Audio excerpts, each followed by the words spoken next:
Well, welcome to Sofico Visionaries. Me, Sophie Shepard-Natze. The world has changed. Our ways to communicate, work, learn, altered. How will COVID-19 reshape this generation and define the next? Well, to talk about this, I'm joined by Professor Gareth Rouse, the Global Director of Education at Kidzania and Honorary Officer of the British Empire's Most Excellent Order. Professor Gareth Rouse, the Global Director of Education at Kidzania and Honorary Officer of the British Empire's Most Excellent Order. It's really great to have you with us today. Wow, so many things are changing around us. The world as we know it is just not the same place anymore. So I've been thinking, events like, for instance, World War or sexual revolution or financial crisis, it really shapes a whole generation and it defines people's attitudes and expectations, experiences. Is the COVID-19 pandemic big enough of an event to leave a lasting mark like that on an up-and-coming new generation? What do you think? I think the answer is yes and no. I think one is, as you intimated in your question, I think we need to see things in perspective, right? This is a global event, which is why I think we're struggling with this in such a way, because it is very rare that you encounter something that is global rather than national or regional. It's not a war. It doesn't last 5 or 6 years, as we know. It is not that intensity. If I think back to my grandparents, I grew up in the Netherlands, and in the Netherlands towards the end of 1945, which is not ever so long ago, in the north of Holland, people died of starvation because it was a severe winter and there was a severe shortage of food. I think this is a crisis, but we must make sure that we don't turn this into a drama. Things will change. Things will change because they have to change. Things will change because they can change. Things will change to stabilize matters, and things will change to make matters better. So I think we need to keep this into perspective. All right, so let's accentuate on the part of things will change, but gradually. What will change? Like, what values will this new generation of people coming out of quarantine, of like a semester of online education, or maybe 2, we don't know, maybe there's going to be another wave of corona in September and people will still have to be doing their courses online. What values will this generation have? Will they be socially responsible, more eco-conscious than prior generations? What do you think? I think part of that is to do with our attitudes as adults and as potential or as role models. Yeah. So there is a danger that the next generation will grow up to be a fearful generation, a generation that doesn't take any risks because we keep telling them to be careful. There is a danger that schools, for example, will engage less and less in out-of-school experiences. And therefore, the learning experiences of young people will narrow. Now, we are in charge of this, and we as the educators and as the adults need to be mindful of that. So that first and foremost. Then I think secondly, you can live in hope, right? And I'm an optimist. I'm a born optimist, and I live in hope. I think we will see a generation that is more caring. We will see a generation that is more kind. We will see a generation that hopefully is more fair and honest, because they will have learned with their parents, with other grown-ups over this period, that those qualities are the best qualities to have. That fairness in terms of access to medical care, that caring and being kind to other people is a good thing, and that honesty, which is not always displayed by our leaders and politicians, for example, but that honesty is a good thing because you need to trust people. Yeah, and I think that we will, and hope that we will see a generation that is much more emotionally intelligent and much more aware of the world around them than certainly we have been. Emotional intelligence has become such a huge factor in all of this. Actually, I was talking to this amazing scientist the other day, and she was saying she's almost 80 years old. She's one of the most famous neuroscientists in Russia, and she was saying there are three things that are going to save us in this pandemic. It's emotional intelligence, empathy, and curiosity. Would you agree with that? And would you agree that this is what we should be installing in our kids? I think so, yes, but not as theory. So because these things you cannot teach, those things you can make children aware of them, but you need to put them in situations. You need to facilitate situations whereby they can experience those things. Because curiosity, the Google curiosity, is a very different curiosity than the real life curiosity, and attached to curiosity. And I think I would add a fourth point to that, and it is attached to curiosity is calculated risk taking, because there needs to be an active outcome in this, and the active outcome is to do things, to have a purpose, and to move forward, rather than to theorize in a schooling kind of way. And I think that's incredibly important. And with that, then, of course, you then link to that aspects of resilience and aspects of perseverance, those qualities of not giving up, even if you get things wrong once, or even if you find that you don't like certain things.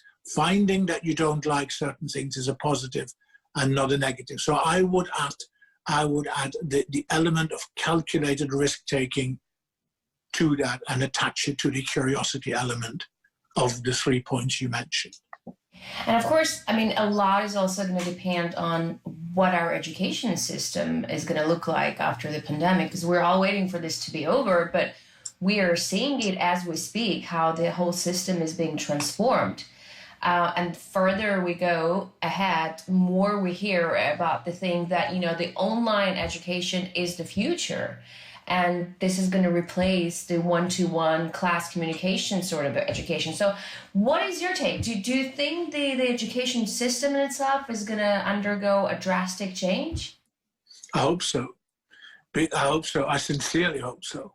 I think one of the things that have made me smile positively about this at times is that the things we had planned to happen in the future, we need to address as a matter of urgency now. So I think it has a crisis often changes priorities and changes the speed of implementation. I'm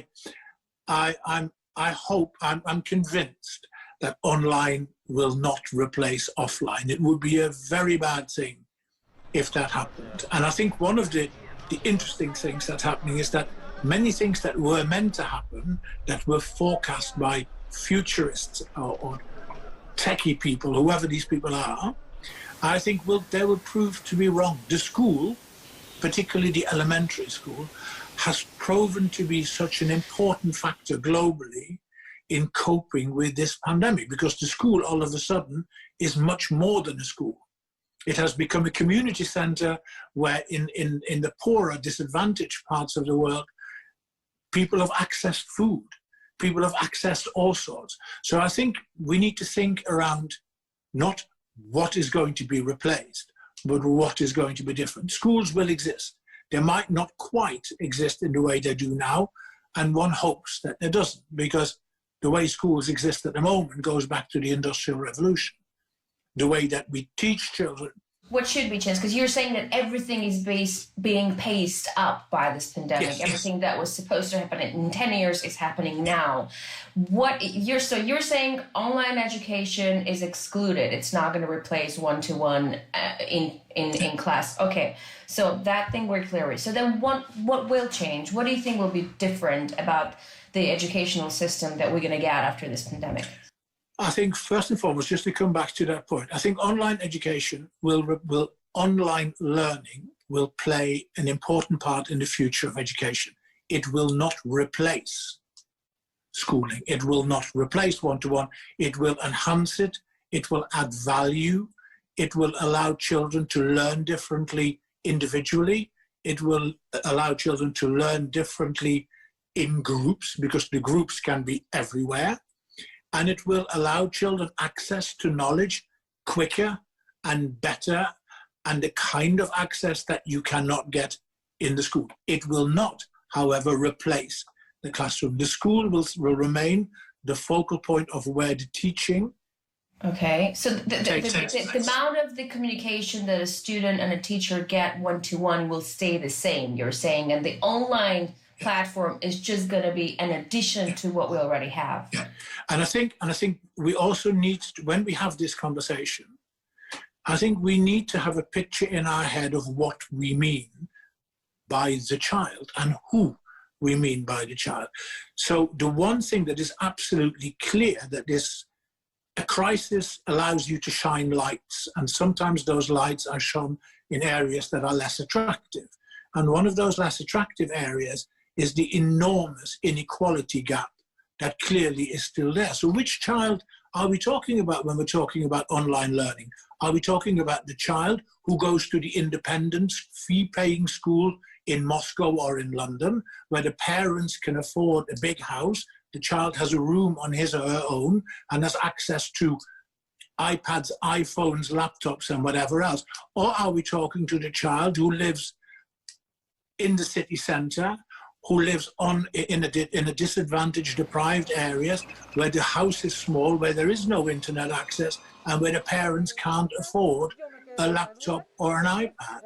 Which child is it we're talking about? So I think we need to be extraordinarily mindful that when we have this conversation, that we don't generalize and that we actually link it to real people.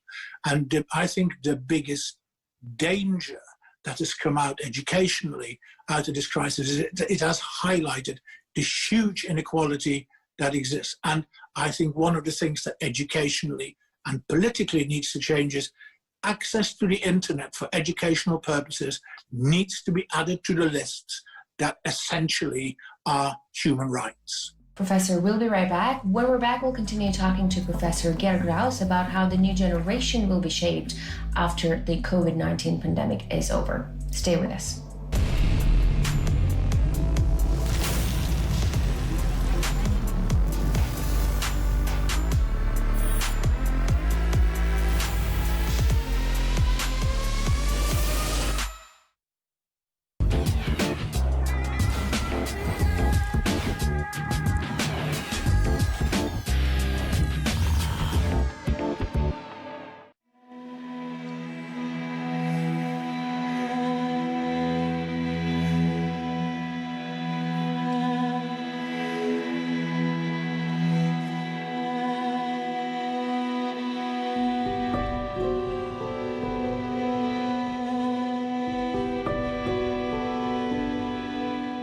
We go to work so you can stay home informed.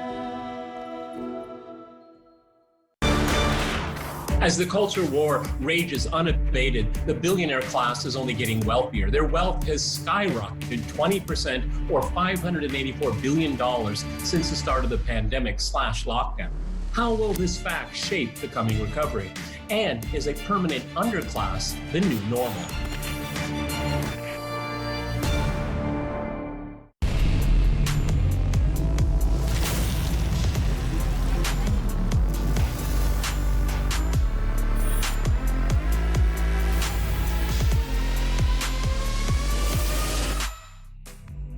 And we're back with Professor Geert Graus talking about what's going to happen to youngsters coming out of the COVID-19 pandemic. Professor, more than anything, this crisis has highlighted the gap between the wealthy and the poor in terms of how their children are coping with the online courses.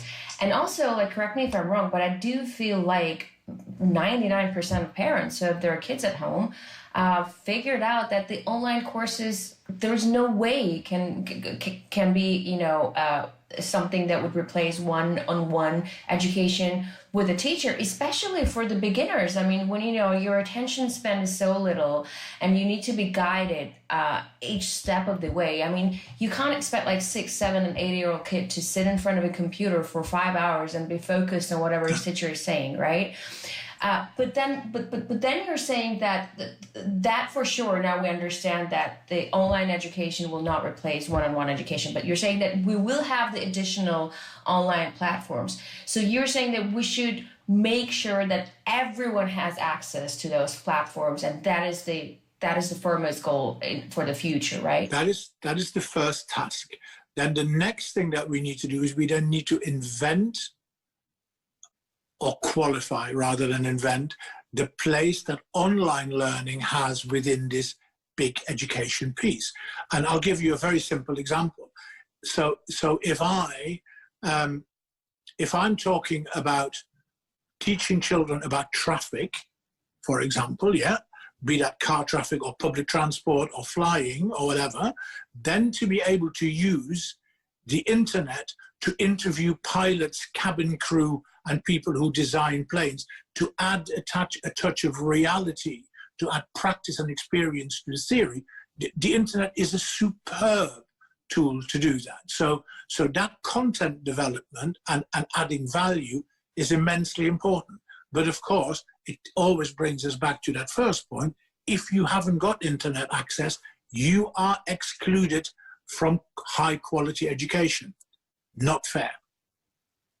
But also access to internet and the amount of access that these kids have, especially if they're going to have the additional online platform to help them cope with their education, it is somewhat sketchy, because who makes sure that these kids will filter what to see on the internet and what not to see? So I think that is a whole big dialogue, and part of that is a dialogue of trust and of joint responsibility. So every child will become everyone's responsibility, and we have a very odd, at times, arrangement. I've smiled on a number of occasions during this crisis. So, for example, everybody was complaining that children were spending too much time online. Terrible.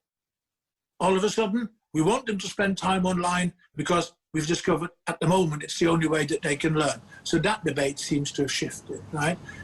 Other debates that need to shift are around who is responsible for what. And one of the things that I'm absolutely clear about is that we need to readdress the issue of parents as co-educators, not as parents who send their children to school and at times, for want of a better way of putting it, absolve their responsibility, but actually that education of the child is in tandem and in partnership. I also think, incidentally, there's an interesting thing is that I've always been an advocate. Can I ask you something real quickly as a follow-up question before you go on? Sorry for interrupting you.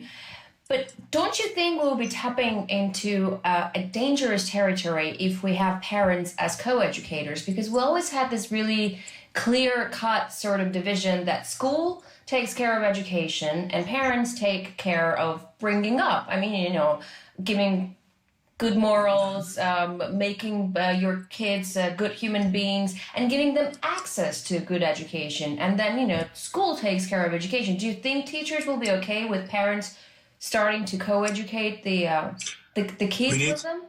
We need to define this. Let me give you a very simple example.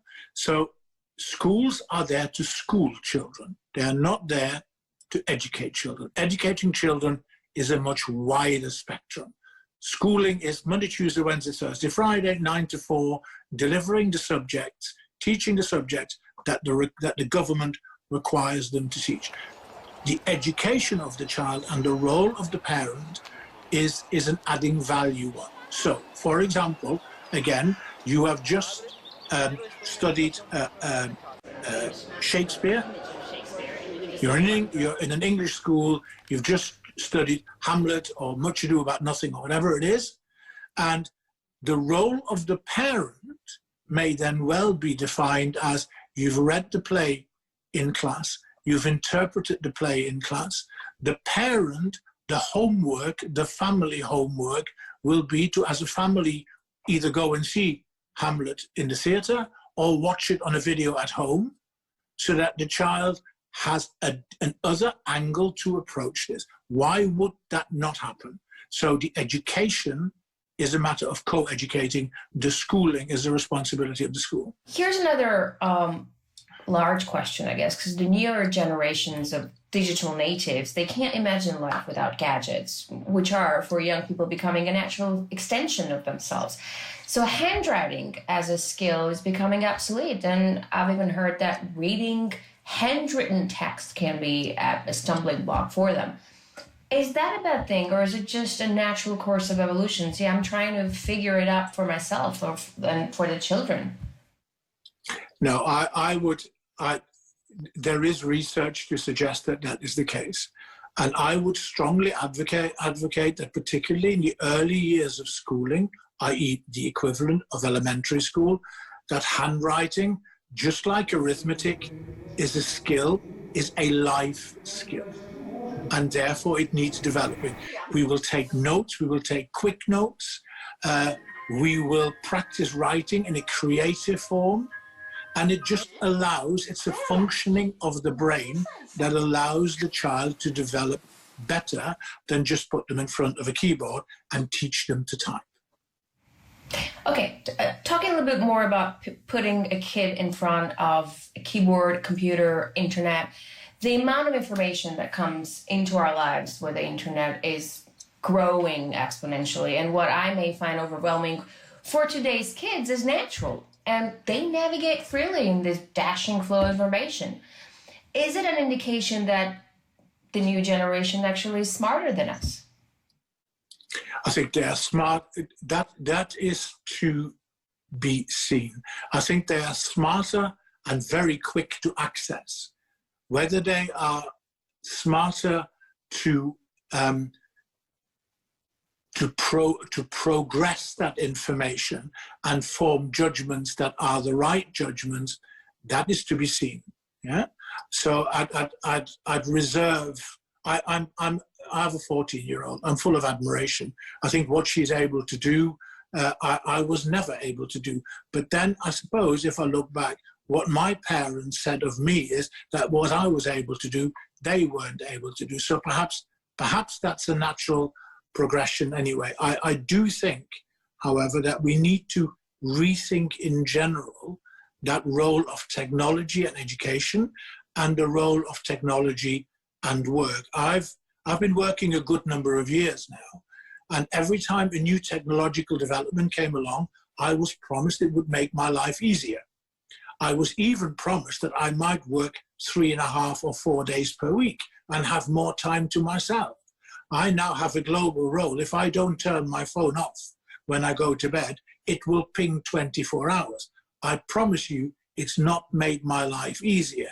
And surely we would like to equip our children with the skills to make that work, so that we don't just talk about full-time employment, but we talk about self-deployment, so that they also know how to go to a museum and a gallery or the ballet or a football match or whatever it is. What are they going to do with that spare time that we've been promised for so long now?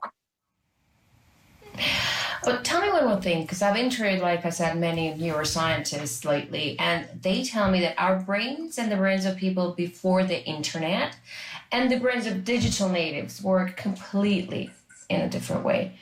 Are we heading into a big generation gap with all these transformations? I don't know. I'm not sure that we are. I'm not sure that the generation gap we're heading into is any bigger than that between you and your parents or me and my parents. I think everybody for generations has been talking about generation gaps. I just think we do need to think around. And again, I think what's happened is that the speed with which technology has evolved is, in a sense, is faster than we can keep up with. Yeah, and if I look, for example, on the influence of social media on young people, I think we need to be very mindful of their mental well-being within this enormously rapid development of new things. The human nature is such we can adapt. But we do need to watch this because we don't want a generation of people who are mentally not well. What skills do you think will be the most crucial in the next 10, 20 years? Very clearly being able to cope with change positively, and two, to embrace change positively. And what I mean by that is this. So my grandfather was a coal miner in the south of Holland. He had one job. He started working when he was 14. He finished when he was 66. My father had two jobs. One, he had to leave because the company went bankrupt. So the choice of his second job was not his choice. He was forced to do this. I've had, 6, 7 jobs, and they've all been of my choosing. Yeah. What is quite clear that my kids will have God knows how many jobs, or certainly how many tasks within a job. And they need to know that change will happen, that change is a good thing if you're in charge of the change that affects you. And that requires an element of courage, self-confidence, and risk-taking. And so I think everything surrounding being able to manage change positively and well, with a smile on your face, I think that is the single biggest challenge that our young people will face and will succeed in. Professor Graus, it's been such a pleasure talking to you. You really lifted my spirit up and made me look towards the future in a more optimistic way. So anyways, thank you so much for this wonderful interview and your insight on how we should be and with our kids and how we should be educating them for the nearest future. Thank you so much. It's been my pleasure. Thank you so much. Thank you.